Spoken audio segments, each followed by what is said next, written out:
Hello, everyone. I'm Chris Flynn, and I'm here with Scott Lang. And we are the Band Dads. Here to bring you a podcast about something that we care very dearly about, which is music education and band. Some of you are here because you want to learn about all things band. Some of you are here because you want to see a train wreck. And the answer is yes to both of those. We don't care why you're here. We're going to answer all the questions. We're going to say the things you're thinking. We're going to debunk all the myths. Yep. This is the Band Dads Podcast. The podcast by and for confused band parents. Nice. You said the tagline. Hey folks, Scott and Chris here, and we thought that to start the new year of 2026, it might be good to look back first and look at 2025, which is when the Band Dads podcast all began. And man, there's been so many good moments of the show throughout this entire calendar year. 2024. Well, I guess you're right. The last 2 weeks of 2024. Yeah. It was a Christmas concert. We just didn't release. You're right. We didn't record. We didn't even say yes. You broached me with the idea. Yes. In 2024. That's true. Sorry, I didn't mean to cut. No. You're right. I literally was thinking, I'm like, no, it was You're right. So, but we started releasing. 1 year old this week. Yes. So we started releasing early 2025. So there's been so many awesome moments of the show, and I know that we've heard from audience about different moments that have impacted them. So I thought it would be fun, really, just to kind of go back and look and summarize. And if there's anybody maybe new stumbling upon us, it might be fun to just take some of those individual moments and kind of put them together. So we'll do a good old-fashioned clip show, as they call it, where we'll take some of those awesome moments from the calendar year of 2025, this first 2 seasons of the Band Dads podcast, and look at what some of those moments have been. So I'm going to ask Scott in a moment, but I know I've heard from many listeners and even the band moms about what some of their favorite moments have been. So we're going to go through that process. We're going to share some of those moments with you. So that's the purpose of this, is just to kind of celebrate how we got here to begin with. So I would pose that question to you, Scott Lang. If you look back at this first 2 seasons in this calendar year of 2025, are there any particular moments of the show? So not an episode in general, but an actual moment that we can quantify and go back and play for people to say, this was meaningful to Scott Lang, co-host of the Band Dads podcast. There's so many meaningful, but you kind of stole what I want. It is, I'm going to say it's a type of episode. How about that? Okay. You know, I'm a teacher at heart. And, you know, like I say, when I look at the band, I look with band director eyes, not with daddy eyes. And when I look at this podcast, I look at it with educator eyes. In the moments when people felt they learned something. Okay. The episode where I taught you how to be an adjudicator and you nailed the score at the end of the episode. Yeah. The episode where we talked about design with Darren Davis and we taught people how to design something. Sure. The episodes where we got feedback, or the moments where we got feedback that we were more than just fun. Yeah. That there was some meat on the bone and some substance. That's the stuff that gets me excited. I can appreciate that. Because it's easy to feel good, but to know that we did good on top of feeling good. So again, the episode where you learned something, the episode where we sat down and talked about a day in the life of a band director. And we taught people about what it's like to be a band director. The episode, where we talked about equity, the episode where we talked about, does money make band better and how and why? Yeah. Like the hard stuff is the stuff that I reveled in. Yeah. And I love the feel good stuff. Don't get me wrong. Nobody likes a compliment quite like me. And there's a lot to compliment here, but knowing that we did something good, that if we stopped today, Chris, you're not wrong. There are parents who would be able to understand the art form and understand the activity. And I guess I'll end it with this, which was when a member of our own booster group came up and said, I've been doing this for 8 years and I had no idea how they judged this thing until I listened to that podcast. Yeah, absolutely. And those are the moments, the teacher in me, I can appreciate that. So now, so I appreciate that. And that was a good, very general answer. Now you have to be more specific. The question was specifically a moment. Pick one right now that I can go back in the archives and pull and play a clip for the people of Scott Lang's choice for a clip from 2025. The Miles Denny episode where I said to you, that's the best thing you've ever said, Chris. Okay. And it's in the last part of the interview when we were going around the room and you quantified something about the way Miles does his job. And I said, that's the most insightful comment you've ever made. Okay. I know the comment. I know exactly what you're talking about. That's going to be comment number one. The second time is I love it when I get my mind blown when Darren Davis said, I can't play defense against Avon. Yeah. Still one of my favorite quotes of the season. I've been doing this 35 years. I never thought about it like that. Same. Yeah. So those are the 2 episodes I would like you to pull back up to play. Absolutely, I'm going to do that. So I'm going to go grab those clips now. We're going to play them per Scott's request. I have one last question before I let Scott go, though, which is, do you remember? And I guess we haven't talked about it in a while because now we're at the end of season 2, beginning of season 3. Do you remember at one point you were pretty adamant about what your favorite episode and what the most meaningful episode was that we recorded? Do you remember what that was? I'm just curious, and I wonder if you would still feel the same. Yes. It was episode 4, and we were so appreciative. We felt so good about what we did about teaching people how to be adjudicators, and then we followed that up with a money episode, and then following the money episode was episode 4, and we talked about why parents should get involved. Okay, you're close. I'll give you credit. You're pretty close. It was. I think it actually technically, just because I do the editing. I think technically it was episode 7, but it was about band boosters and parent involvement. So I don't think it was episode 7. I think it was episode 4. Now, no teasers, not including teasers. Episode 4 was real episode. Well, so we branded them a certain sequence. So if somebody was to go look it up, so I have to say it correctly, because if somebody goes to look it up right now on Spotify, they have to look for episode 4, episode 5, episode 6, episode 7. So technically, episode 4 was me talking about quantifying value via analytics. Episode 5 was the monetary value of band. I knew the sequence they occurred Episode 6 was actually us talking about band directors. Episode 7 was when we talked about boosters. I remember as soon as you'll be able to pull it up. but I thought it was earlier, but I remember we clicked off and the fun part is I feel bad because I didn't mean to put Scott on the spot. No, it's okay. The fun part is the way Scott and I record things sometimes is not the way it gets released. So there's a very good chance we recorded it in a different order. So for those of you who don't know, we there are times we record something and we're like, God, we're good. And then we listen back and we're like, yeah, it was okay. Yeah. And I remember we finished that episode and I could just read Chris's face and he's like, well, that one is as exciting as the previous episodes about money and how to adjudicate. It wasn't an incendiary topic. And just before you hit stop on the record button, I said, that's the most important work we've ever done. You did. And that's a quote I will pull from the end of that episode. But as we were wrapping up and it was impromptu, it wasn't anything that was like on the spot. To your point, I'm getting up about to hit stop on the recording. And Scott very, very emphatically was like, that's the most important thing. Well, and I'll tell you why I said that. And you asked, would I stand behind that answer? I absolutely would. And let me tell you why. Because the whole premise of this activity is kids are going to do incredible things and parents get to be engaged while they do it. Yeah. And everything we do is designed to either foster that relationship or build understanding of that. Absolutely. So we can foster that relationship. And so I will stand by. We will probably do 50 more of these episodes, and I will still say that's the most important episode we've ever done. Not the funniest, not the most entertaining or the most incendiary, but the most important episode that we've ever done. It was pretty funny too. It was pretty funny too. Anyway, so if everybody looks for that. I don't remember if it was funny or not. Don't worry about the number, the title of the episode was Band Boosters Cult or Comedy. So yeah. And then we made a joke out about using the word culture over. Anyway, Band Boosters Cult or Comedy. Go look that one up. We had a little counter on the YouTube correct. screen. And that one actually does have a video episode that's very entertaining. Is that the episode that Riley's tail appeared in? I think she was earlier on. I think she made an earlier appearance. Yeah, that's with the old camera angle. Anyway, all right, it's been phenomenal, folks. But yeah, at this point, we're going to dive into some clips. Again, we're going to pull Scott's clips. I'll share mine with you. Again, we've got some stuff from the band moms and some other listeners. So let's get to it. Okay, you're now, you're then, because you have a 2-year-old. Mm-hmm. Yes. And you have a kid who's in the midst and about to graduate out of high school and one that's about to enter the program. Okay. When I started teaching, back then, it was 42 pages of drill.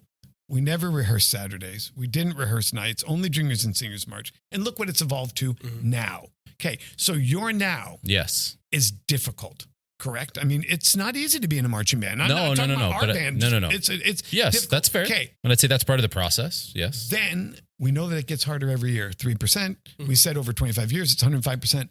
What is your son going to be doing in 17 years? And at what point would you prefer band now or band 17 years from now if it continues its trajectory of difficulty, intensity, year-round training? tell me what you would choose now as a parent. Tell me what you would choose for your son. I mean, right now seems pretty good right now, to be honest. I think we're learning the lessons that we need to. I think the things that the kids take away from a character perspective are exactly what they should be. So again, it teaches them to work hard, and there's a lot of work involved. But again, they do get to see the fruits of that work. They do get to see the outcome and achieve those things. And I don't think it's so over the top that it discourages them, I guess, if that's the right way. So I think it's a good balance. It's a good balance of they learn the lesson and it's hard, but it's not so hard that it's too hard. Does that make sense? Okay. I need you to do one of those. Yeah. That's my favorite thing you've said on our Band Dad podcast. Oh, wow. Look at me. That is the best thing that you've said. Look at me. Yeah, look at me. Let's edit in some applause. Yeah, okay. Oh. No, because what I think it's a perfect about balance. that was the first thing you said was it's the right amount of difficulty to learn the lessons they need to learn. Yes. And as soon as you said it, I was like, whoa. Right. That was my favorite thing you've said in our 12 episodes of the Band. And I'm sure Miles wouldn't disagree. There are moments where I'm like, maybe we don't need to do that again. I'm sure he has the same moments.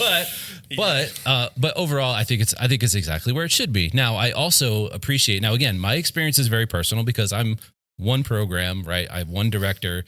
So I can only go by my own experience. But the thing, again, that I appreciate about Miles is I think Miles himself even is learning and taking lessons away from his experience each season to the point now where I can already look forward to next season. And I already have some anticipation of how things might be different. And they seem very, very positive to me because, again, he's not a tyrant, right? He's not a stubborn band director who will say, thanks, exactly what we did last year. We're going to do that again, but even harder because it'll get better. But Chris, I think you'd be amazed that I think most teachers are that way. Mm-hmm. That's fair. I'm going. No. I think that's fair. Band directors. Yeah, I think that's fair. And then the thing that's most important to me, though, Scott and Chris, is before we go to our first contest, is I spend time with the parents I do a crash course on judging, like you guys did in your podcast. Awesome. Do you have a certificate? I don't. I'm going to send them to the Band Dads podcast for sure to get their certificates. But I also talk about here's how we become very classy and first class audience members that not only appreciate our band's performance at a band contest, but we're going to appreciate every other band and child that performs with another band. And we're going to give them our enthusiastic gratitude at the end of a performance. I think that's really, really, really important and fantastic that you do that, because I would tell you that I've been around plenty of competitions and parents who maybe don't always feel that positive about the experience they have with other bands. But I think some of it comes from, again, it comes from naivety, right? I think that's part of the point of why we have the conversations we do, is because we feel like if we can really educate people on what's going on, if they can understand it better, it just empowers them to appreciate, to your point, to take the blinders off and just stop looking at your child and understand what's happening and what's coming together and being created on the field for every school that comes out there, every competition. That's kind of the point of all of this. So I appreciate you saying that. And I definitely think that's a fantastic exercise that if it's not being done other places, that's something I would encourage, because I think that probably goes a long way for your school, the support that parents give you, for sure. I can honestly tell you that at Broken, we never talk about a placement or we never talk about a score. We talk about competing against ourselves and being better tomorrow than we were today. And it's not about the placement. It's just about the achievement. A band doesn't get to go play defense against another band. If so, Avon, I'm out there for you. I'd be playing defense against you and like trying to, keep you from being great, and I love the guys from Avon. They're my great friends. Right. But it's not how it works in our activity, and we're used to, like, when there's a winner, there has to be a loser. And that's not what band is about. Yeah. And about everybody being winners. And just because you don't get a placement that you thought your band should get, it doesn't mean that your band's not good. It just means that there's a lot of great bands out there. Hey everyone, Band Dad Chris here with a bit of narration for today's episode. We just got done listening to what Scott named as some of his favorite clips from the past year. I would tell you I definitely have some overlap from some of those clips as well. Some very good moments in there. Next, though, I'm going to move into some feedback from one of our listeners. I actually reached out to some of our listeners and asked if they would even record a little skit for me, where we get to hear their favorite moments in their own voice. So up front, thank you to all those who participated. I'm actually going to start with Tanya from South Dakota. Tanya has had great engagement in the podcast since the very beginning. She even helped us get the introduction from the Harrisburg Marching Tiger band that we did earlier in the season, as well as the count out, the 1, 2, 3 band dads that you now hear at the end of every episode. It sounds like Tanya may have been triggered by a moment that also triggered me earlier in the season based on Scott and the language he likes to use sometimes. So here you go. Here's Tanya's favorite moment. Hey, band dads and moms. This is Tanya from South Dakota, and the Band Dads is one of my favorite podcasts. My Basset Hound and I listen to every episode, but, she's no golden retriever, Scott. I've been a band mom now for about a decade, and it feels like I'm kind of an expert, but I'm no erudite. Not yet, anyways. I love each and every episode, and you touch on things that I feel like I've been trying to shout from the rooftops for many years. Some of the things you guys and gals talk about hit the nail right on the head and even make me tear up a little bit. My favorite part about the podcast from this past year is when Scott made the bold claim that music education might be the most useless curriculum in the school, but that the experience and the culture is absolutely the most valuable place for our students to be. I could not agree more. At the end of a marching band season, when it's all over and you go back to being just a data analyst like Chris, and you think about all the time and energy and money you and your family have spent on the season that is now over forever, and it's so sad. But then you realize you wouldn't have changed a thing, that the experiences and lessons for your kids and for you were all worth it. I've made some, hopefully, lifelong friends, and I know a couple of young couples who are starting their lives together now, and they met because of band. Keep it up, you guys. We love listening and can't wait to hear more. I love sharing this with new band peeps that I meet, and I think you're changing the band community in the best way possible. I love how our small but growing band family can very much relate to your larger, more experienced band family, and what a great group the band fam really is. Go band! So, Chris. Yep, Scott. What if I told you something? Would you be surprised if I said music is the most useless curriculum in the school system today? It would seem to be not productive for the podcast that we're recording right now. That's for sure. I was trying to think of a nice way to say it. No, go ahead and say music is without question the most useless curriculum in the school system today. So why are we here? That's a good question. Why are we Let's here? just end it now. What's the point? Why? Okay, here's my point. Yes. Okay. You go to a math class and you learn math, correct? Yes. Do you use that math after math class? Some of it. Okay. That's being generous. Well, let's be honest. Well, some of us use more math than my others. kids are like in pre-calc, and I'm like, no, never going to use that. I don't know why we needed to involve the alphabet in math. Okay, your kids go to English class, correct? Yes. Do they use English outside that class? Again, seems questionable sometimes. I don't know half of what they say, but yes, I believe that's valuable to them. Yes. Well, maybe you're just copium with that. The copium with that. All right, you're getting there. You got to. Just like you didn't know Riz was an adverb, we'll work you into it a little bit, but good try. Tragically outdated. Okay. You're trying. Your kids, did any of them take a PE class or a foreign language class? Yes. And did they ever use those physical sports skills or any part of that language outside of class? Again, I don't know, 50-50? Are you trying to get me to buy into that? But they're using it, right? Okay.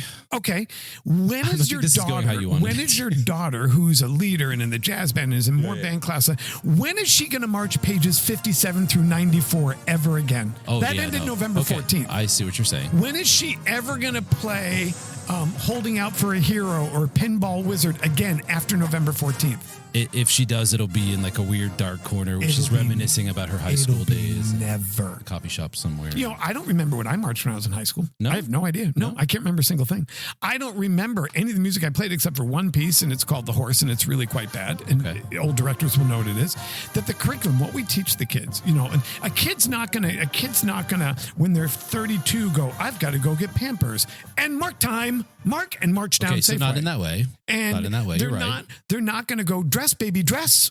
Band, baby, front. Like, that'd be child abuse, wouldn't it? I don't know what you just did. I don't understand what just happened. When they do dress, center dress, I don't know what's going on. Okay. Yeah. Speaking of tragically out of touch. Okay. I'm the one. Yeah. Are they ever, we talked about the last episode, are they ever going to wear their Vipers again? God, I hope Probably not. Not Probably if they want to have friends. Probably not. The point is the curriculum of music. Yeah.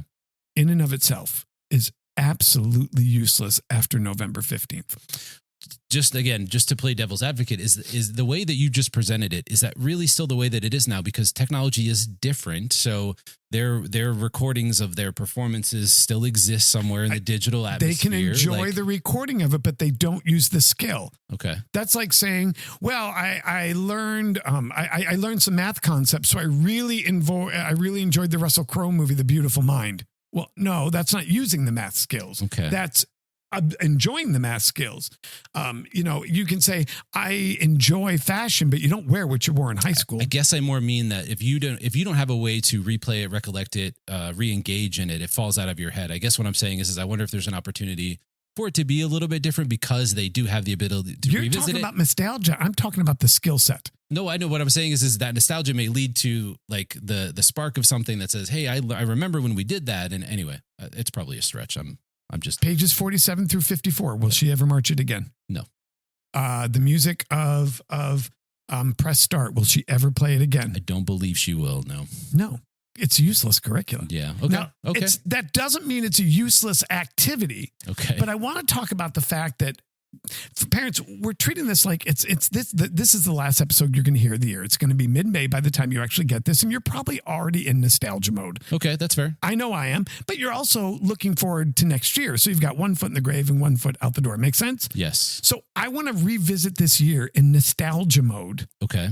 As a parent. Okay. I don't want to revisit as a kid. Are we gonna close the loop so people don't actually feel like what their kid did all year was useless? Are we gonna tie that up somehow? Well, you would hope so, wouldn't you? Yeah, I would. I've got about 32 minutes to figure out how. I'm a little concerned right now. Yes, I'm a little concerned right now. Anyway. When Chris is concerned, I'm feeling good about myself. Oh boy. Okay, so let's go back to band camp. You're gonna make some sort of sound effect here that means we're time traveling backwards to band camp. Yeah, I can do that. Okay, sure. so, I'll give you some fun there. And here's my point: the value proposition I'm going to build for band is outside the curricula.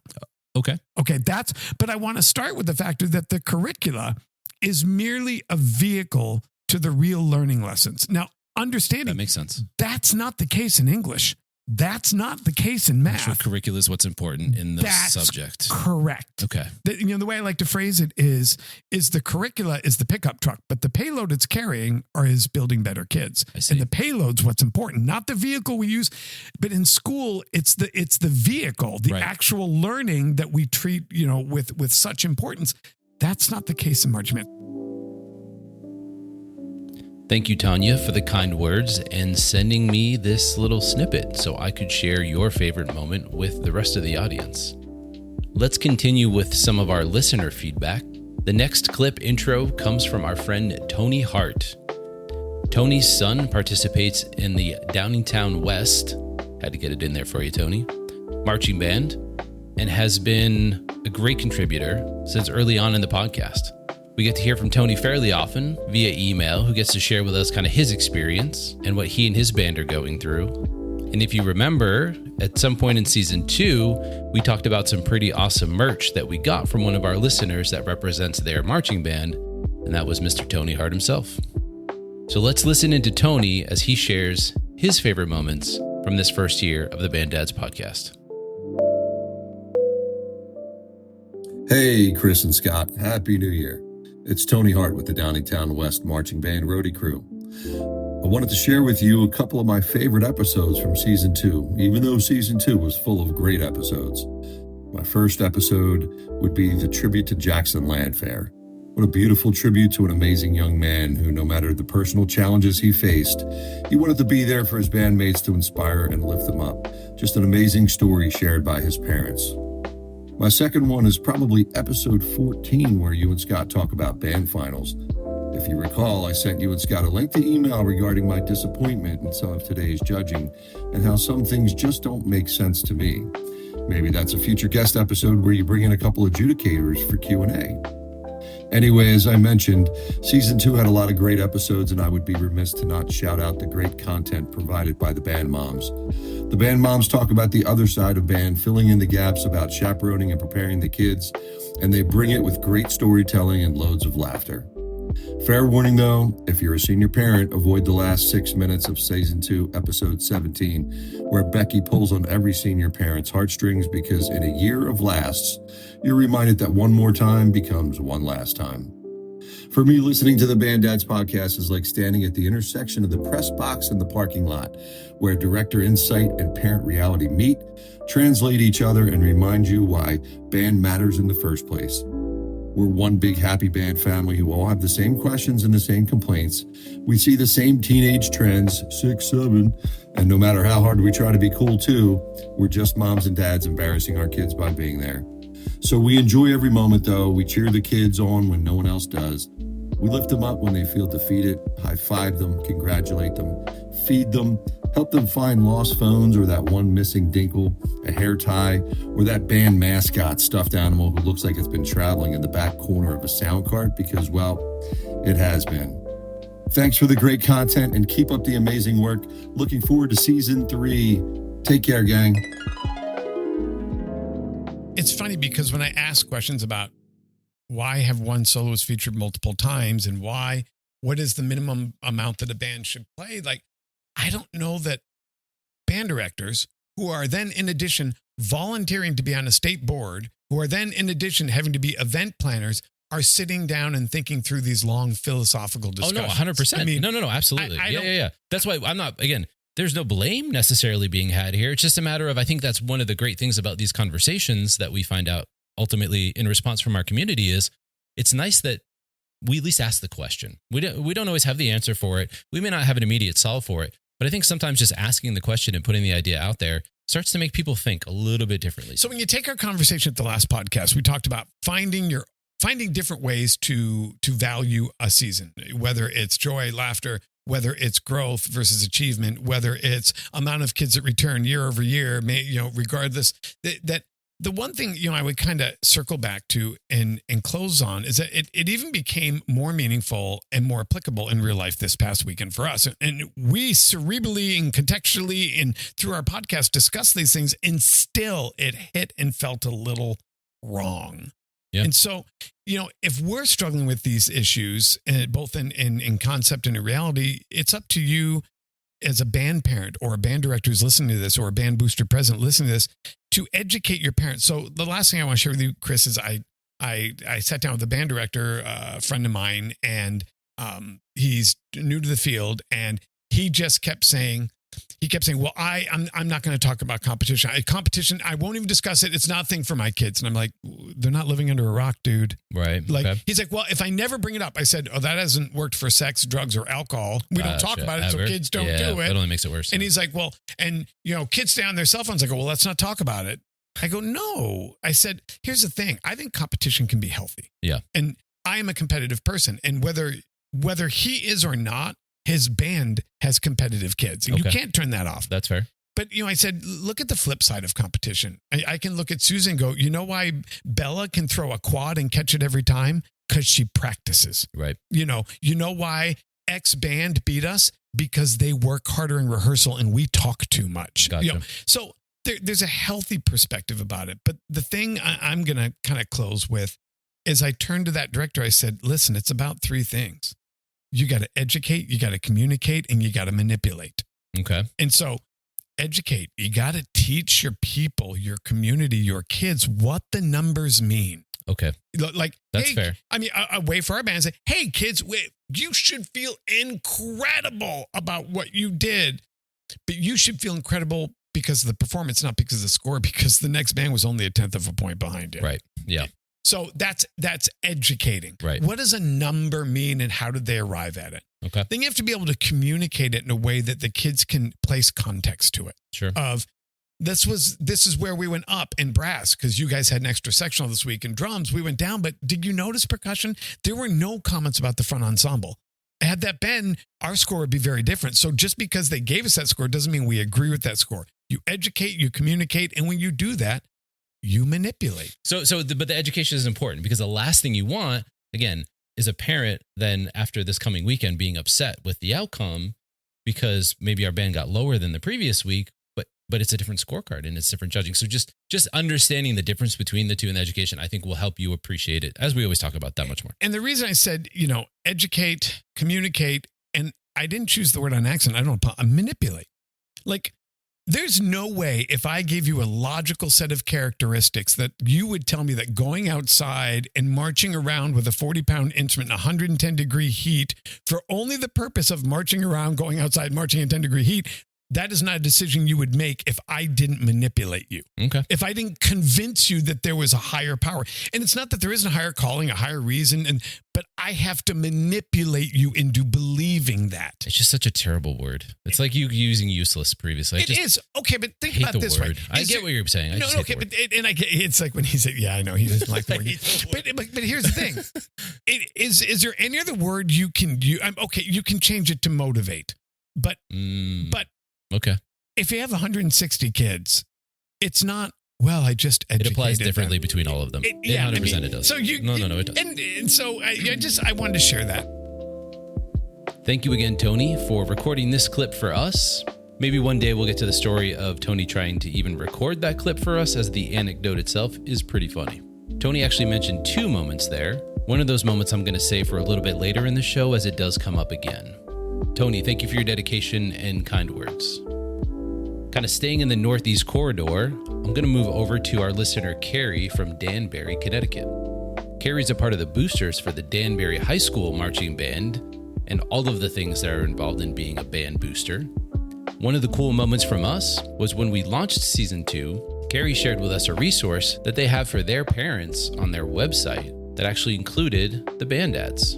Very flattering to be a part of something like that and helping us understand the impact that we have, that we get to be a part of the Danbury High School's parent resources.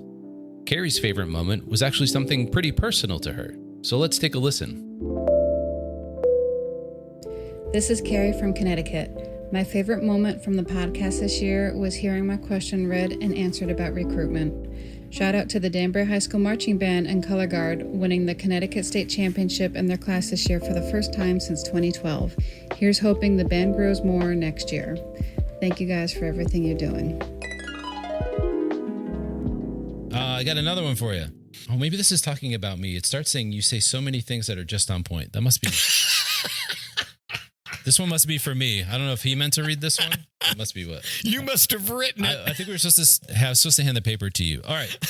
I must have written it. Yeah. All right. So this one says, you say so many things that are just on point. Exclamation point. I like hearing both of your perspectives. Oh, there we go. Okay. Thank you. Thank you for bringing me into the conversation.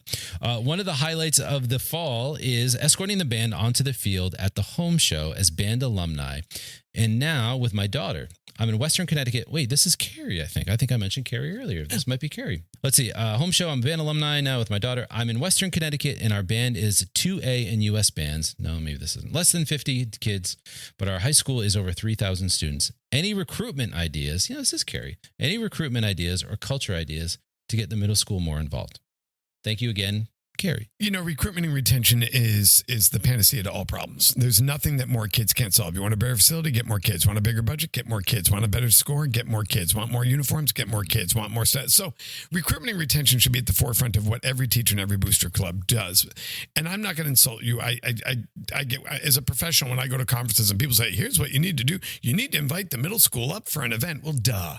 Like, come on, dude. I see. A 4th grader come up with that. I see. What I would tell you is, I'm going to go back to something I said to an earlier question, which is success begets success. Okay. You have to convince, and maybe rightfully so, because you are successful, or maybe just hide the moles and focus on, the things that are going really well. But you got to sell them on, we are successful, and you want to be a part of success, because nothing draws kids like success. Gotcha. You win a state championship, I guarantee your enrollment's going up next year. You go to Hawaii, I guarantee your enrollment's going up next year. Yeah. If you do things that make kids feel good about being in the group or feel successful, your enrollment will grow. So if you are successful, you've got to absolutely communicate that. And if you're not successful, you got to find things that you can say you're successful at and sell that to junior high kids. Now, here's one last little tip. Okay. you make sure you find 1 or 2 kids in the junior high that are really popular, and you make sure they're signed up for band. And then when you go down and present, you go, look, you don't say who's enrolled in band. You say, I know you're enrolled in band. I know you're enrolled in band. I know you're enrolled in band. It's going to be awesome. So make sure you guys get signed up. You don't ask the question in a public manner. You preload the question.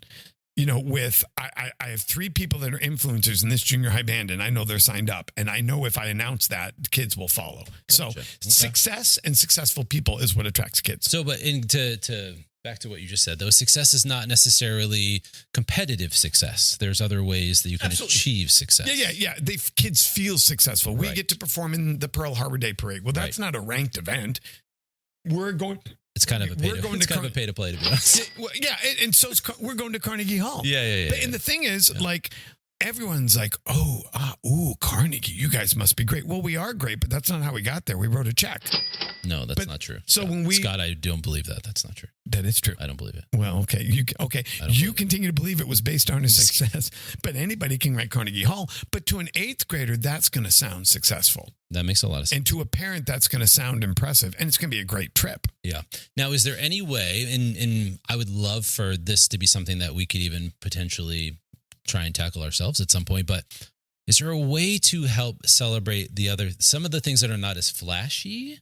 Meaning that we've talked a ton about the benefit to kids, is there a way we can put in front of kids, parents, just some of those other successes that maybe are not as flashy as Carnegie Hall? Like, hey, here's your grades will be better. I don't know, like something. You can use all the data. Here's the thing: because you're getting in my wheelhouse where I can pontificate, because I have Be Part of the Music, which is a recruitment and retention tool. You should check it out at www.bepartofthemusic.org. It's all free. So some of the things you need to understand is, number 1, you fight fire with fire. If you want to recruit kids, use kids. No one wants to hear from a 56-year-old man. Like, no one, except for other 56-year-old men. So use kids to recruit kids. Use parents. There's people listening. Don't tell them that. And use parents to recruit parents. Yeah. And so that's number 1. The second thing is, usually, you talked about daddy. You talked about numbers for a second. If I gave you, are you scared of heights? No, not really. Okay, I'm not a super big height person. I mean, I wouldn't say I'm terrified, but I'm not real excited about them. You can give me all the safety numbers, all the engineering data, all the statistics associated with jumping out of a plane. Fear trumps knowledge. Okay. And so when you're dealing with kids, you got to lower the fear. Don't worry. No one knows how to play at the beginning. Don't worry. No one's marched before. Don't worry. We have an instrument for you. Don't worry. If you can't afford the band fee, we'll take care of it. Gotcha. Don't worry. We'll help you make friends. Don't worry. It's about lowering fear more than it is about providing information. Okay. That is 2 things that you want to remember when you're recruiting. Well, let's just call it 3. Number 1, success begets success. Number 2 is fight fire with fire, kids to kids, parents to parents. And number 3 is it's more about lowering fears than it is about raising information. No, that makes a lot of sense. Yeah, absolutely. Thank you, Carrie, for sending that clip in to us, and further evidence that if you have questions, email us. We do answer them, and sometimes we answer them on air. So if you happen to have forgotten our email address, I'll remind you at this point: feedback@banddadspodcast.com. Shoot us a message, shoot us some feedback, shoot us a question, shoot us an audio clip, shoot us a video clip, whatever you would like us to take a look at. Send us some communication. We would love to take a look at it and have a conversation with you. Our next listener clip comes from Jeff, the Yukon Guardfather from Yukon, Oklahoma. Jeff is a fantastic guy who contributed and had an impact very early on in this podcast. I'll get back to that in a moment. For his favorite moment, back from season 1, Jeff talks about how he enjoyed the episode we did about band boosters. Let's take a listen in to Jeff's feedback. Hey everyone, this is the Yukon Guardfather. My name's Jeff from Oklahoma, and my favorite episode this year by far was the one that you guys did about the relationships between new band booster parents and old band booster parents. And I love the way that you just encourage communication. I mean, I've always been told that you aren't allowed any expectations without communication. And that's really what you guys talked about there. And it's so important because it really does, as somebody's been doing this for 13 years now, it becomes a part of your identity as somebody who's been involved in the Band Booster program. And so it can seem intimidating, I understand, for new people getting involved, but it's so important that you do.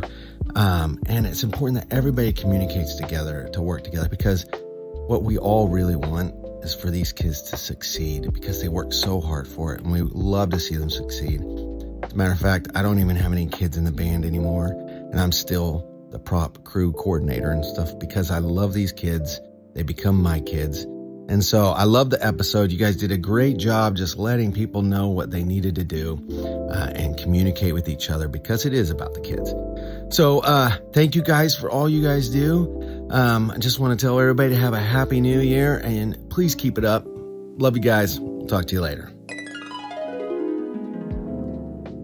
If you're a band parent and you have a love of finance, then be the band treasurer. Yeah, The thing is, you can't make you'll never find joy if you're doing the job that needs to be filled. You're going to find joy if you're doing the job that you want to fill. That's fair. And so if you came to me and said, Scott, we really think you'd be an excellent band treasurer, I would say, no, thank you. And if you said, Scott, we think you'd be excellent truck loading. No, thank you. Okay. Scott, we think you'd be really great at a job that involves being around kids. I'm in. Okay, so with that said, you mentioned maybe some of the tribes, right? So let's talk about some of those roles. What are some of those roles that exist within in the cult? So let's, first of all, every role is a service role to kids. It's not a power grab for you. That's a really good point. It's not about your ego. Yep. It's not about your kid being the drum major. It's about what's good for all kids. Very good point. So when you sign up for that. Now, the second thing I want to say, and I will tell you the first time I said that, it offended my band booster president. It was my last job. When she said, I work for the band boosters. And I said, no, you work for me. Okay. Because I am the band. Yeah. And she came back to me a week later and she said, I got to tell you, when you said that, I bristled, but I thought about it all week. And you're right, because you are making the decisions for what's best for kids. And my job is to support that vision. Okay. So if you're a booster, the name boost is in the name. Break it down. Break it down. There is never a point in which you should be tearing down another parent, another student, or that band director. Boost is in the name. Wow. That's a really good point, Scott. Number two, whether you like it or not, the band director is the leader of that program, and you have to support that vision. Yeah. Even if you think it's misguided, and we talked about finding a band director whisperer. That's a really good point. But even if you think it's misguided, that it's their vision. And the third is, we're all teachers, instructors, and parents in the room are there to serve kids. Yeah. That's our job. And if keep those things in perspective. Yeah. And if we aren't there for kids, then you probably shouldn't be there. That's a really good point. Yeah. Because do politics exist within band boosters, Scott? Is that what you're saying? Are there adults in the room? Yeah, I know. Then there's politics in the room. No, you're not right. Are there power struggles in the room? Yeah. Are there adults in the room? It's silly. You're right. It is. But the thing is, you're talking about people who have no other commonality other than the fact they're kids in this activity. Okay, so and that to some extent escalates those things, meaning that it becomes that much more involved and passionate because it does involve their kid. Like, what do you care more about in this world than Nothing. Your child? Nothing. And then once you fall for the band and the things they do, you become passionate about that. So there's a lot of emotion and passion behind it. And I think that's probably where it gets But what's also really cool is if you step back and really look, you recognize that not only do you love your kid, but there's 48 other adults in the room who love your kid too. Yeah. I mean, I know any one of those people in the band booster meeting last night would do what it took to protect Evan, feed, clothe him, or care for him if they knew he was in trouble. Absolutely. There's no question. No, I'd agree with and that. What a cool thing that is. That's true. We can disagree on politics, but we can both love kids. We can come from different languages, different countries, different religions, different political affiliations, but we can all agree that we're here for kids and we're here for band. Yeah, most definitely. Yeah, no, most definitely. So that's, again, in that way, the cult is a good thing. It's a positive. Thank you, Jeff.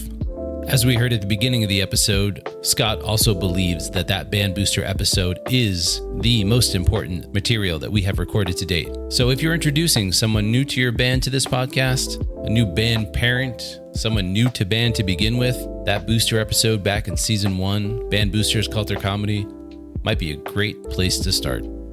So in Jeff's intro, I mentioned that he had an impact early on in this podcast. During season 1, during one of our mail episodes, one of our mailbag feedback episodes, I actually read something that Jeff had written previously, but decided to also share with the Band Dads. Titled, "I See You, Band Dad," this writing that we shared was a reflection on Jeff's experience and him sharing, or expressing, I should say, to other new band dads who can't necessarily relate to the activity, to help them understand better why they're doing what they're doing, and I guess the payoff and reward for why they should continue, even when they feel unsure sometimes. This is actually a good segue also into getting some feedback from the band moms about some of their favorite moments of the show. The "I See You, Band Dads" that Jeff wrote was actually something that band mom Becky named as one of her favorite moments from the Band Dads, as it struck a nerve for her in relation to her husband, Ryan, and his experience with band and how he found his place within the band boosters and supporting their son. Let's actually listen into Becky's feedback and what she felt about Jeff's write-up. The moment that I heard on the Band Dads podcast that was really moving for me is actually two things. There was a letter you guys read from a band dad that wasn't a band dad. Like, he never was in band before, and being able to push pit and do all these things allowed him to have a connection with his kid that he would have never had before. And that's what Ryan was, because he never was in band and he doesn't really care about band, to be honest. He's a sports guy. And so being able to have that niche of like, I'm going to help with pit, I'm going to help with props, gives him the ability to have that connection with Peyton that he would probably have never had. So that was one of my first ones. So now I'm going to transition over to the Band Dad's mailbag. Scott and I had a chance to have a very meaningful exchange with Jeff Geis from Yukon, Oklahoma recently, where he expressed to us how important he thought a show like ours could be for all band dads, but especially newer band dads with little band experience themselves. Jeff has 3 kids that he has supported through the full band cycle of marching bands, winter color guard, and concert bands. He stated how his wife had grown up as a student of music and could relate to the band activities more naturally than he could. Rather than back away from it, it made him even more determined to learn about the activity, and once he saw the passion and benefits it ignited in his kids, he invested all of himself into the activity and would tell you it was the best decision he's made in his life. Jeff was kind enough to send us this write-up that he did years prior as something that he would share with brand new band dads struggling like he was. We think it's incredibly special and powerful, and I want to share that with you all right now. I see you, new band dad. I see you out of your comfort zone. This is nothing like the sport you played and grew up mastering. Goals, baskets, fouls, yardage, and points have no place in this new sporting endeavor before you. I know you were absolutely blown away, though, because you had no idea how hard marching band kids worked, and you wondered if you ever even had to work half as hard as they did to perform. I see the confusion on your face when your son or daughter tries to explain something new they learned today on the field, but I also see the way you nod your head in excitement, even though you haven't a clue what they're talking about. I know the feeling of being left out when they talk to their mom about band because she knows exactly what they are doing and she has done it before herself, but I also know how thankful you are that she is there to share in that moment with them. I see you trying to learn the lingo. I know the way your kiddo rolls their eyes when you try to engage them in a conversation about it.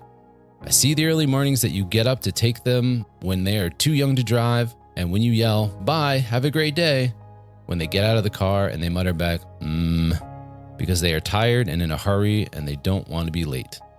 I know you dreamed of showing your kiddo the skills you knew in your sport, and now you feel useless. So you throw yourself into helping in the only way you know how, by moving props, getting up early to set up tents, running concessions, and sitting in the stands all day long to watch them perform. I know how you want to stand up and tell other people at the football game to sit down and shut up while the band performs because you know they have no idea how much time and effort these kids have put into this. I see your face when you hear someone criticizing a performance or the band and how you wish it was legal to throw a punch at people. I see the way you swell with pride when you watch them perform and you find your band kid after a performance and tell them how amazing they were and how incredible it was, only to be confused when you see them burst into tears or mumble how they messed up. I know you feel unnoticed, and it can feel easier to step back and not engage. Please don't. Be involved. Show up. Keep talking. Keep serving. Keep embarrassing your kid. You are far more valuable than you realize and far more an integral part of your kid's success than you know. You don't always see the smile on their face of the band students when you yell out, "Go band!" You might miss the hugs from your kiddo in 3 to 4 years as they tell you thank you for all you have done. You don't know the power of your arms around your child as they cry because they know they have a safe place to open up about their own disappointment. You don't know the power you have to influence another child who may not have a role model in their life yet. In you, they can see an example of someone who cares and is proud of them. Band Dad life is not for the weak. I promise you, it's so worth it. Go Band. And again, that's from Jeff Geis, aka the Yukon Guard Father from Yukon, Oklahoma. Since Becky actually mentions 2 moments, the second one was something a bit different for the Band Dads. It was a moment where the conversation wasn't pre-planned or scripted, and it was actually reacting to an emotional event that had occurred during that same day. It was a good opportunity to reflect and look at the impacts of such an event and how a community and an activity like ours can do more good if we get more people involved. Let's listen to Becky's feedback about her second favorite moment. The other one is I really, really appreciated your episode. I want to say it was like September 11th or September 10th, whatever, after the shooting and after all the garbage in the world that had happened. And that your valid, very valid point of that everybody in performing arts finds a place. And it came kind of full circle because we were at the what we thought was an orchestra concert for Halloween, and it became a fine arts concert. And so to be able to sit there, even if you thought like, well, I would never do that, to see multiple kids up on a stage doing the same thing together and finding their place was exactly to your point. Like, everybody needs to find somebody, and everybody needs to have that experience to know that they're not alone. And high school is awful. And when you have a high school of 2,400 kids, that you can find 5 kids that like to stand up on stage and do whatever it was that they were doing, that's magical. And that's really important, especially these kids. They're so distant and they're so connected, but not connected. And to actually hear you say it and then turn around and witness it was awesome. I want to talk about the rifles, but I don't want to talk about the color guard. Okay. It's September 10th. A political activist named Charlie Kirk was shot today. Yes. In addition, at one of my clients' high schools, Evergreen High School in Colorado, 2 students and a teacher were shot in a school shooting today. Yes. And I want to talk about it. Sure. Because it seems like that's all we do is talk about it. Or think about it, or pray about it, or offer thoughts and prayers. Yeah. I don't want to offer thoughts and prayers. I got you. So everyone has their opinions about the Second Amendment and guns. Yeah. And regardless of your ideology, can we agree that Charlie Kirk didn't deserve to die today? Most definitely. And regardless of how you feel about kids, can we agree that kids shouldn't be shot at today? We can definitely agree on that. I read an article today after the shooting that said school protectivity, measures that we're taking to protect kids in schools, will top $4 billion in spend this year. That's not better textbooks. That's not more instruments. That's not, better learning environments. That's not newer classrooms. That's not higher paid teachers. Yeah. Our own school just put pretty Bash a Bear on all the fences. People think that's for school spirit. It's not. It's so the shooter can't see inside the fence. Yeah. I don't know if people realize that at Bash. Gotcha. Yeah. That's why they put, the wrapping I'm talking about? Do. And all the doors have shaded things on them now. I know what you're saying. That's school shooter prevention. Here's why I want to bring this up. Whether it's Uvalde, whether it's Buffalo, New York, whether it's Atlanta, Georgia, and now Evergreen, Colorado, They were 18-year-old men or boys who were less than a year removed from high school.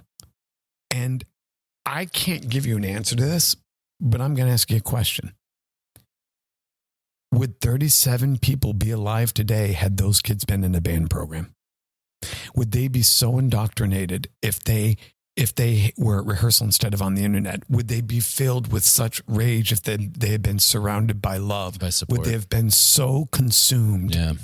Because we want kids to learn reading. We want kids to learn science. We want kids to learn math. Well, the shooter in Buffalo, he knew how to write because he left behind a 180-page manifesto. Right. The shooter in Georgia counted the steps it would take to do the most bodily harm in the fewest amount of steps. So he knew math. Yeah. The shooter in Uvalde, Texas wore body armor, so he understood science. Yeah. The one thing that ties all school shooters together, it's not that they're white, it's not that they're male, which they are. Yeah. It's that they weren't in music. And I want to know why we're not talking about this. I think it reaches a good point, and ultimately where it ties back to band for us is that Band Dads is, we know what band does for kids, and I don't know, is that the question that's not asked often enough, which is... Tomorrow they're going to say about the shooting in Evergreen, Colorado, they're going to say, gosh, I don't understand what's wrong with kids today. Gosh, it's such a broken system. How do we fix it? Right. And I just want to say, well, if you got something that's broken, what I would do is look to something that's not broken. And if you see something that's wrong, look to what's something that's right. Yeah. And here's the thing. You can say, well, it's not the music that makes kids good, or it's not the drill, or maybe it's the parents that are involved, or maybe it's they had the same director for years. Maybe it's, I don't give a shit what the reason is. The fact is, every data point we know says that if kids are involved in music, or specifically if they're involved in band, they're less likely to make bad choices, whether it's drugs, alcohol, truancy, bad grades, violence, bullying, racism. Kids in band make fewer bad choices. Right. And that alone should justify music for every child. Yeah. Next, we're going to hear from band mom Leah. Leah has a whole bunch of experience in terms of not only being a band mom, but being a band director's wife. Knowing the ins and outs, Leah picked a moment that really went inside the activity in a more intimate way. At the beginning of season 2, we featured a few episodes where I spent some time invested in band camp itself, taking you inside band camp, behind the scenes, to actually what goes on those long days. Leah chose those episodes as some of her favorite moments from this past season. I did really enjoy listening to you be at band camp and having those little snippets.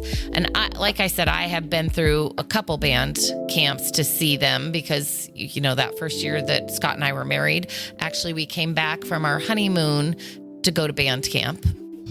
So romantic. But I will tell you that the band moms, they decorated our room. It was very, very sweet. So I had been through band camp that way and actually was a part of it because I was a teacher at that school and, so I helped with some different breakout sessions and things. But I feel like I still learned some things from there and really appreciated our band being a part of that and listening to exactly all the details of what was happening during that week. All right. Good posture. We're still Stay set. set, please. We're still set. That's really good, yeah?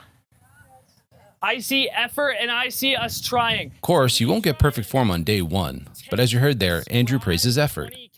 Remember, the goal of Bandcamp is to establish your culture. Part of that culture is the effort you put in towards the work that you do. So when things are going well, you let the kids know. That itself is a win day 1 of Bandcamp. Hopefully this isn't a spoiler to anyone with a child in marching band, but ultimately the kids need to learn how to walk using a count. This exercise gets a little music to set the pace. Dare I say it sounds like they may even be having fun? It is kind of funny how there's a lyric in the song choice here that says, "I just can't control my feet," when the exercise is very much about keeping control. Listen to it for a second. If you count out loud, it'll help you and your friends. Yeah. Actually, I'm going to skip forward in the song. Front line set. Good posture, good set, and then we'll start. Here we go. 5, 6, 5, 6, 7, Push.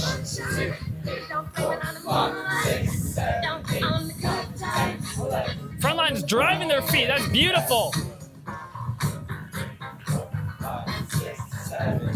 Great. Space in your upper chest. Who's your lifting chest. up? Who's lifting up right now? Yeah. You're going too fast. Try to stay in line, good. little smaller steps. Yeah. There we go. Keep up. Push. A little faster. There we go. Hit. Low speed racer. Hit pretty good. Keep Left, up. right, Try to stay in line. Use your eyes. right. Yeah, we're going a little fast, yeah? Thanks for me. Create space in your chest. Shoulders back. Woo! Yeah! Early. 6, Very nice, keep it up. 8. Keep your chins up. Visual staff continue into some more techniques such as a stab close, which is when on the last count, the right foot is kept in a position where the heel is off the ground and the foot is pointed so the big toe only is touching or stabbing the ground. They also learn slides, which is the technique when you keep your body orientation and shoulders flat to the front so you can play towards the audience while still moving left or right towards an end zone, for example. They learn how to appropriately march backwards as well. Some of these techniques are better learned with visuals, so we won't cover them all, but each progression, each lesson learned all the way back to posture is critical for each step they learn, and each technique builds on the last. Technique takes time to master. The effort is the focus of a day like today, and you look for those wins to set the standard. Front line set. 6, 5, 6, 7, push. 1, 2, 3, 4, 5, 6, 7, 8. Ooh, very That was nice. great, front line. Maintain it. Good extension. Band mom Shannon picked a moment from the season that was incredibly impactful and was actually mentioned earlier in this episode that I said I would come back to. As mentioned earlier by listener Tony, and now shared by band mom Shannon, the episode we did about Jackson Land Fair was incredibly impactful for so many reasons. Community and sharing Jackson's story was really touching. Those people are incredible. And just hearing, because that's something that our band shares every single year. We have a Jackson Land Fair Day where the kids learn about him. They play in his memory, but really just hearing his parents speak and them talk about the community too, and how much it impacted them. It's years later where we still have that community where it's making an impact year over year. That was really touching. We learned what an amazing individual Jackson was. We learned how incredible his parents were. We learned the amazing support that was received from multiple communities that Jackson impacted. And at the end of the day, how his family still honors him and his legacy. The episode that we did with Jackson and the conversation that we had with his parents was certainly probably the most impactful moment on me throughout this entire process. The lasting effect that it has had on me and my approach to life in general cannot be understated.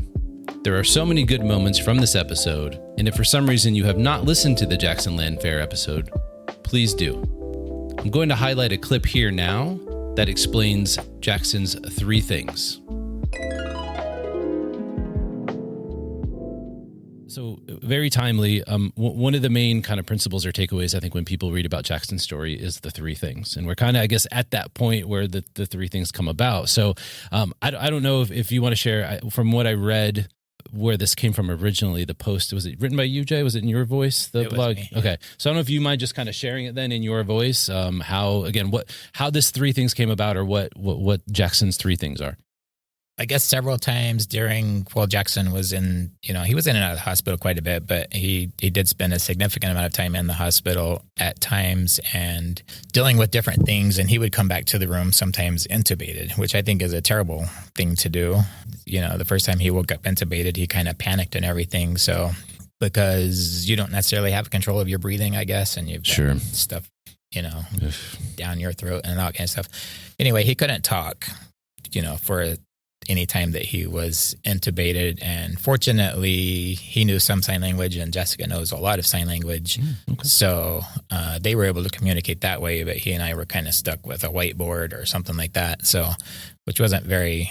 and he was heavily medicated. Yeah, he was heavily medicated. So it looked more like, are we playing Hangman or is this Pictionary? I don't know. Okay, gotcha. So, did he take ASL here at Basha? He did.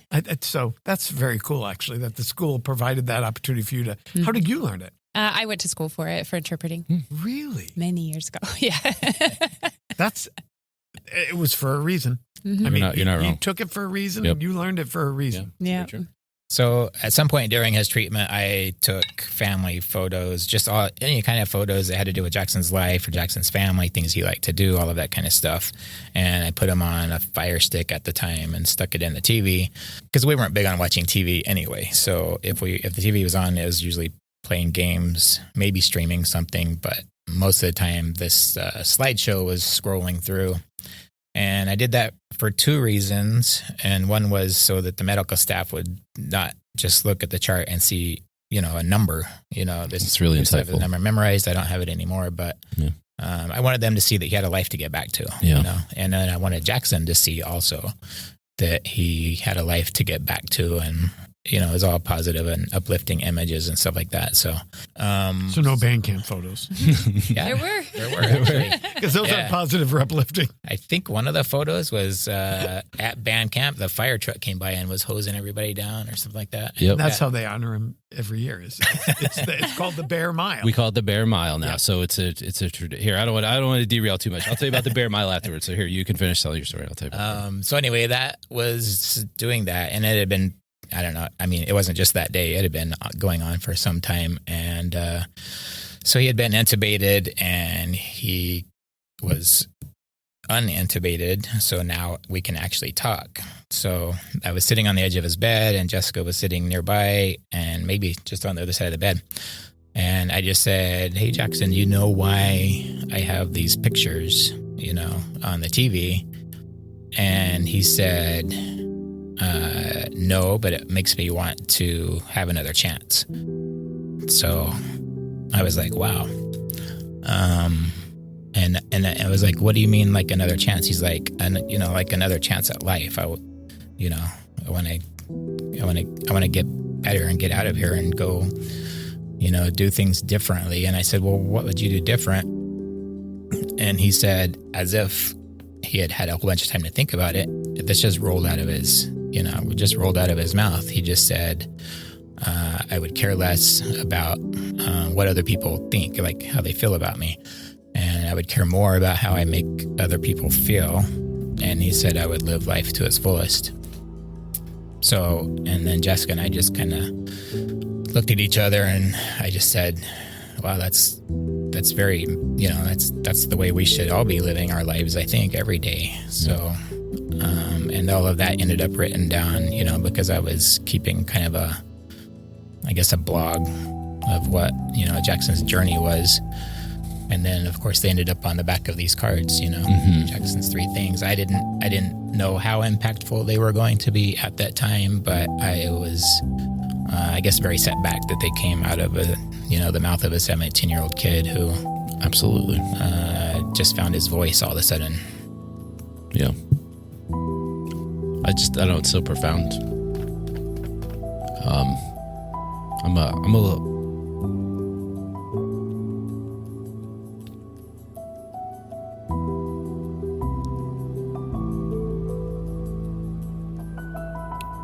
Six years later, what has changed?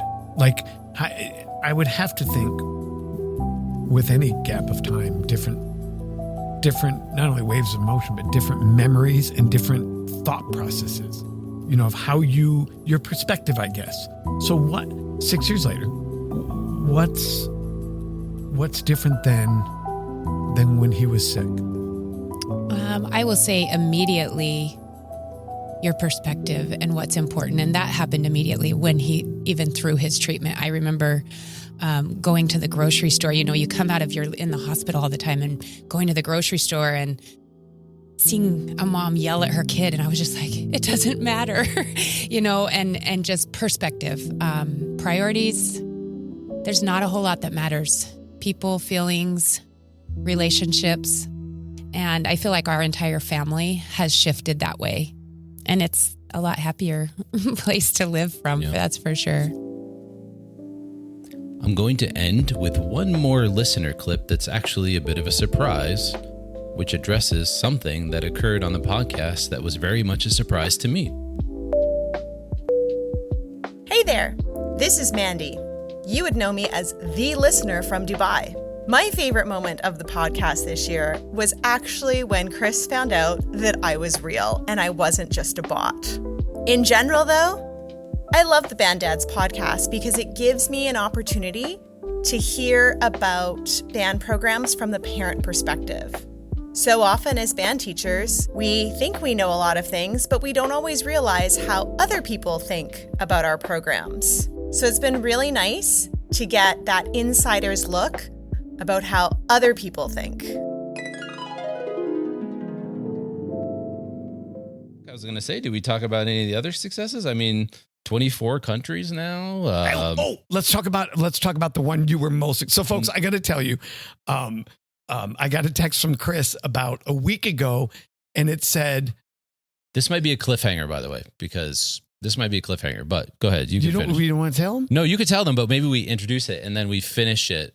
Because we may talk about this in another episode. Okay, so we'll end. I'll give you the teaser first, and then we'll close the episode with it. Yes. I got a text that was something along the lines of, "Shut the F up.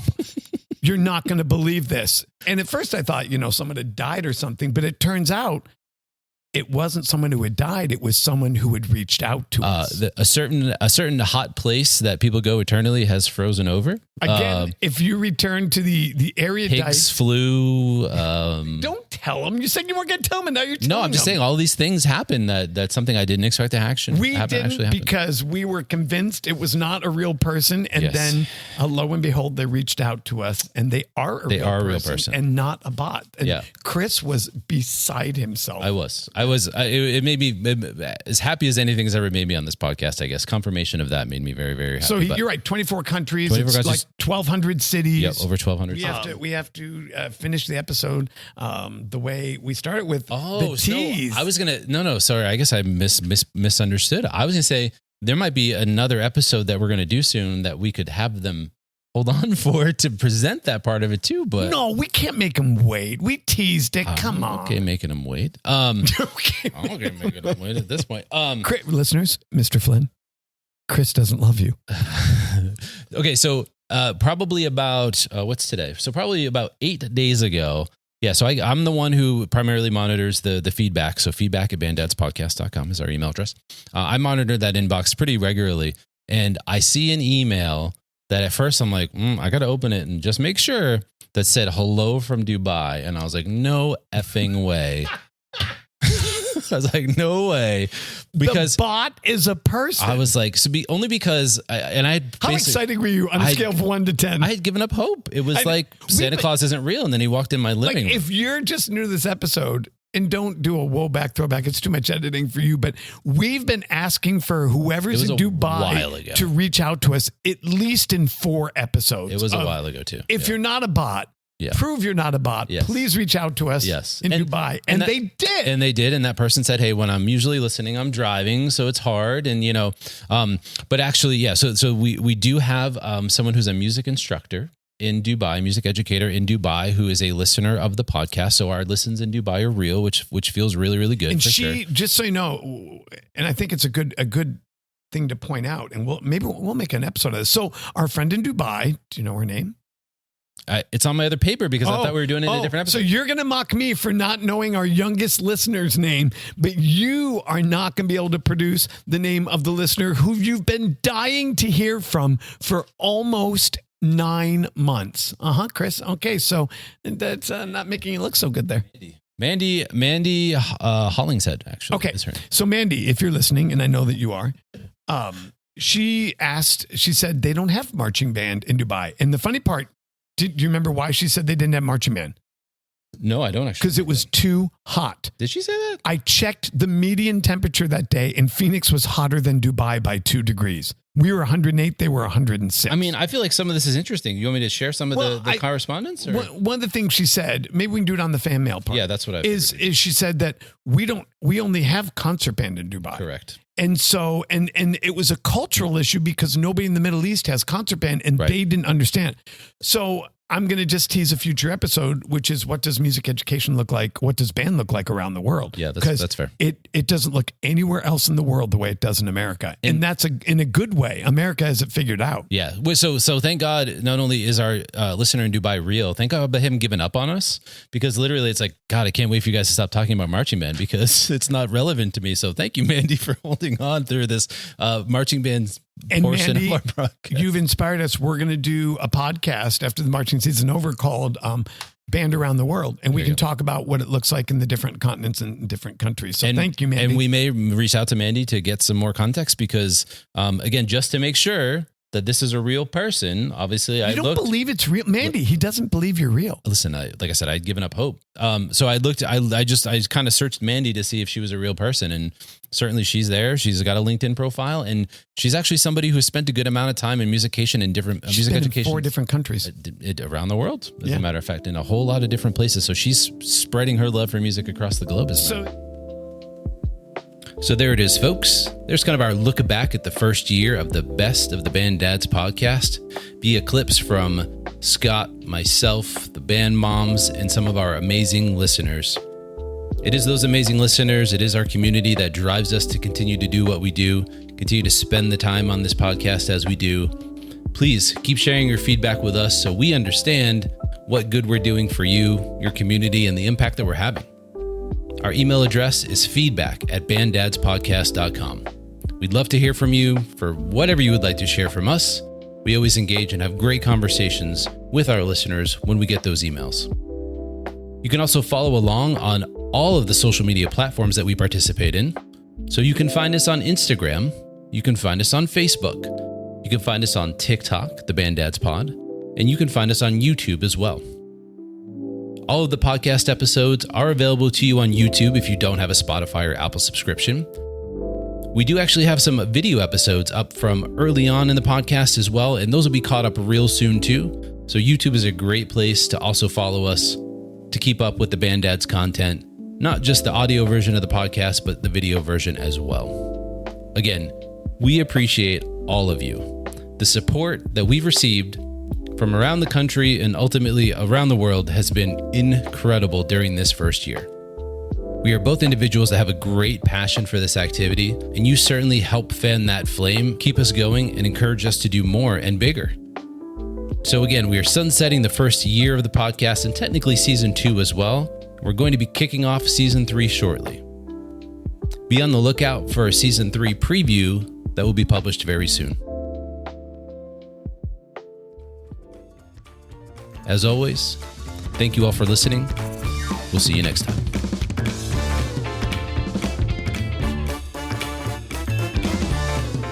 Band Dads on 3! 1, 2, 3, Band Dads!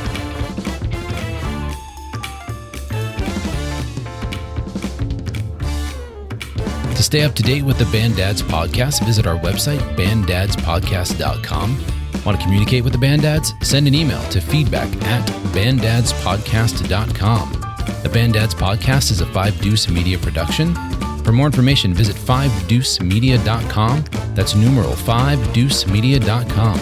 For more information on Scott Lang Leadership and Solutions for Music Education, visit scottlang.net.